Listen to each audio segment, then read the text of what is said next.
Bienvenue encore une fois à ce journal. Les chrétiens du Rwanda et de partout ailleurs dans le monde ont célébré ce dimanche la Pâque, affirmant que leur foi est basée sur la mort et la résurrection du Christ. Sur toute l'étendue du territoire national, des fidèles de toutes les confessions chrétiennes se sont rendus très nombreux au lieu de culte pour participer à la messe, d'autant plus que pendant 2 ans, ils n'ont pas pu physiquement participer à la messe suite à la pandémie de Covid-19. Ce dimanche de Pâques a en outre été marqué par le sacrement du baptême et la participation au Saint-Repas, et c'était la joie pour les chrétiens dont les enfants ont été baptisés. En ce jour de Pâques, le message était centré sur l'amour, le pardon et la guérison des plaies qui touchent l'esprit, car le Christ a vécu tout cela jusqu'à ce qu'il ait vaincu la mort. Certaines personnes souffrant de la non-coagulation du sang sont satisfaites de la manière dont le gouvernement a mis à leur proximité le service de prise en charge de cette maladie qui est généralement disponible en France ou en Afrique du Sud à un coût plus élevé.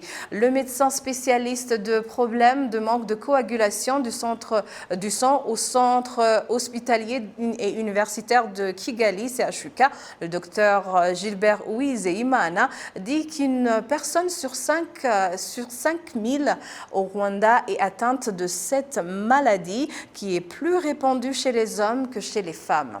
Le médecin affirme qu'il s'agit d'une maladie qui peut entraîner une invalidité et même la mort. Le vice-président de l'association anti-hémophilie, Murinda Byuma Sylvestre, indique que grâce à cette association, ils ont pu plaider pour qu'ils reçoivent l'aide des médicaments et de machines de test qui sont disponibles depuis 2020. À l'occasion de la Journée internationale pour la prévention et le contrôle de l'hémophilie, l'association rwandaise de la fraternité contre l'hémophilie compte environ 50 cas connus de cette maladie. Dans le monde, plus d'1,2 million personnes diagnostiquées de cette maladie en 2019. La population possédant légalement des terres se dit frustrée par les problèmes des personnes qui les poursuivent inutilement en justice. Comme c'est souvent le cas, les transactions d'achat ou de vente de propriété se passent devant les autorités compétentes, mais plus tard, d'autres individus viennent les réclamer et enfin elles sont restituées à ceux qui ont présenté la réclamation. Kassim Youssouf. Veneranda Uwimana habite dans le district de Nyarugenge. Elle a acheté une maison dans le secteur de Nyamirambo en 2012. Avant d'acheter cette propriété, elle a d'abord effectué une vérification des antécédents au niveau local et par l'intermédiaire de l'Office rwandais de gestion et de l'utilisation des terres. Et le constat, c'est qu'il y avait des problèmes avec la propriété et qu'il ne s'agissait pas d'un bien d'héritage. Le propriétaire du terrain et l'acheteur ont conclu leur transaction devant le notaire et l'acheteur a reçu le titre de propriété en tant que propriétaire du terrain. Plus tard, cependant, un différend a surgi lorsque les proches du vendeur ont fait appel devant le tribunal.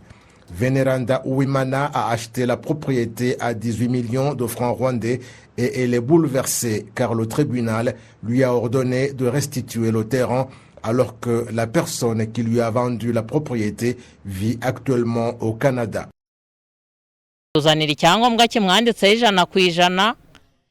Le titre de propriété n'avait qu'un seul nom, celui de Rwamucyo Aimable, et que la propriété lui appartenait à 100%. Aucun enfant n'y était enregistré, aucune femme n'était enregistrée, aucun frère ou un successeur. Le titre de propriété était à 100% enregistré au nom de Rwamucyo Aimable. Lorsque nous avons vu l'acte, il n'y avait que ses noms dessus et il est également le représentant de la diaspora canadienne au Rwanda parce qu'il a obtenu un certificat d'ambassade. Nous avons fait une vérification des antécédents et le terrain était apparemment enregistré à lui seul et l'affaire a été conclue devant le notaire. Le problème est que ceux qui prétendent être ses proches nous poursuivent en justice. baturega mu rukiko. Il y a d'autres personnes dans le secteur de Kigali qui ont le même problème que Veneranda Uwimana.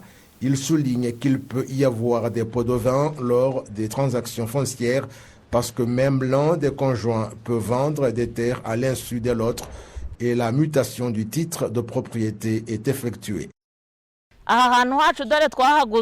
Au moment où nous avons acheté ce terrain, la zone n'avait ni hôpital de district ni route bétonnée.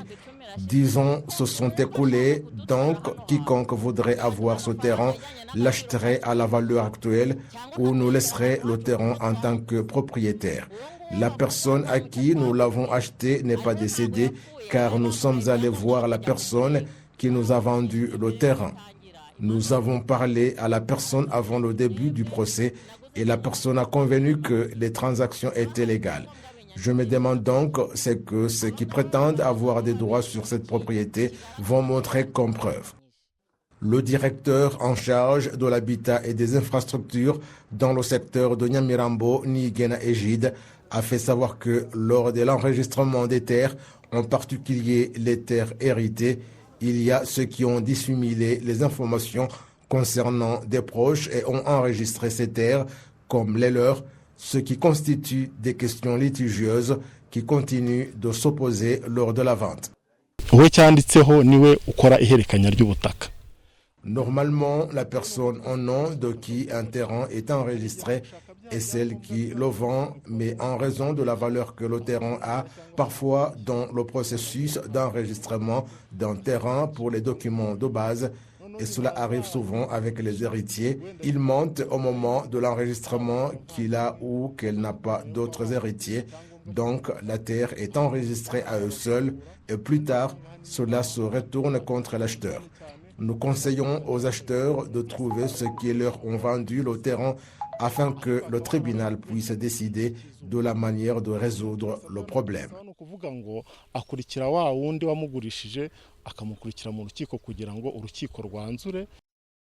L'Office rwandais en charge de la gestion et de l'utilisation des terres indique que les transferts des terres sont basés sur l'achat, le don et l'héritage. La directrice générale de cet office, Espérance Mukamana, invite les autorités concernées et la population à être plus vigilantes dans le transfert des terres.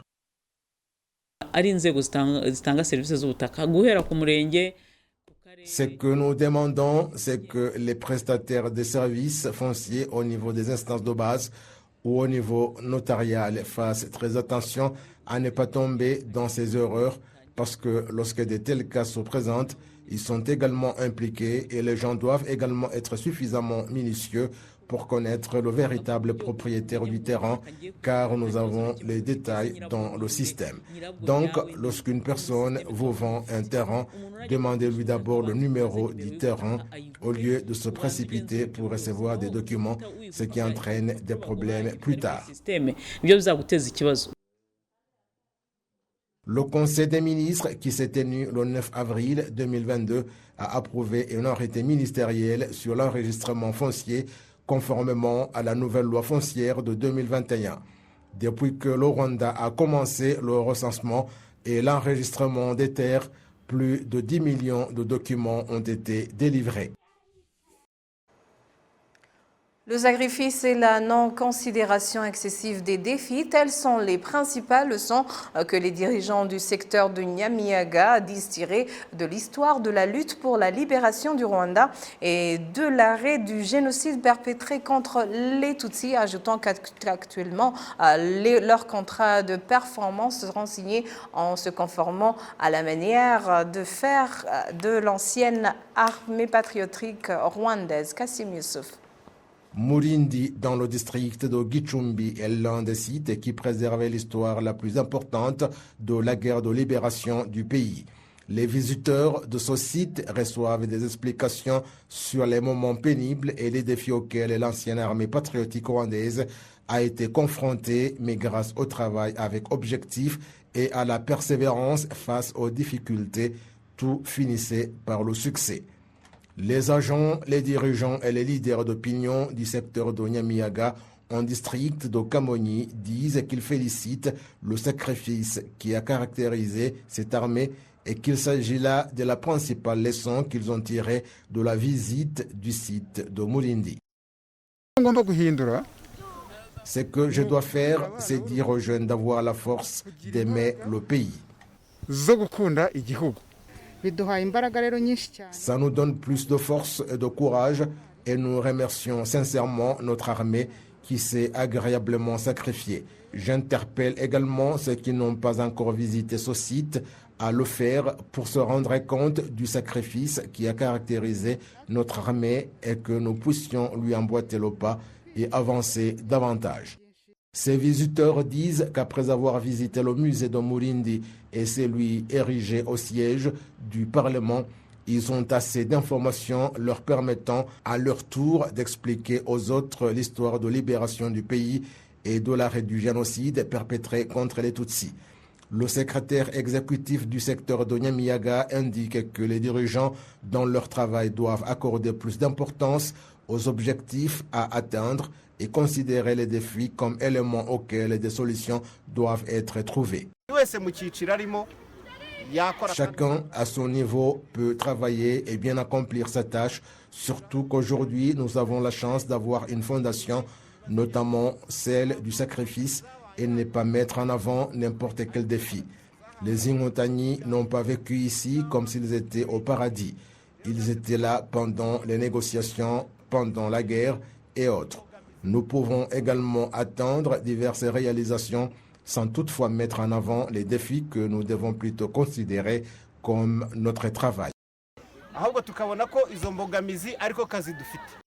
Le maire du district de Kamoni, le docteur Nahayo Silver, indique que les leçons que la délégation du secteur de Nyamiyaga a tirées de la visite effectuée aux deux musées et particulièrement à celui de Mulindi devraient être incorporées dans le travail visant la réalisation des objectifs dans les organes qu'ils représentent et qu'il y aura un suivi des résultats qui sera généré par ce programme. Est-ce que vous m'assurez que nous espérons du changement? Merci beaucoup. L'armée s'est sacrifiée, les politiciens également. Ils ont fourni plus d'efforts possibles sans rémunération ni d'autres moyens. Nous devons donc suivre cette ligne. Le docteur Nahayo Silver indique que la guerre d'armes à feu s'est achevée et qu'il reste celle du développement où tout un chacun doit montrer de l'abnégation comme celle qui a caractérisé l'ancienne armée patriotique rwandaise. C'est ici que prend fin cette édition. Merci de l'avoir suivi et au nom de toute l'équipe qui a contribué à sa réalisation, moi-même Michel Iladukunda, je vous souhaite une excellente soirée en compagnie des programmes de la télévision rwandaise et encore une fois, joyeuse fête de Pâques à tous.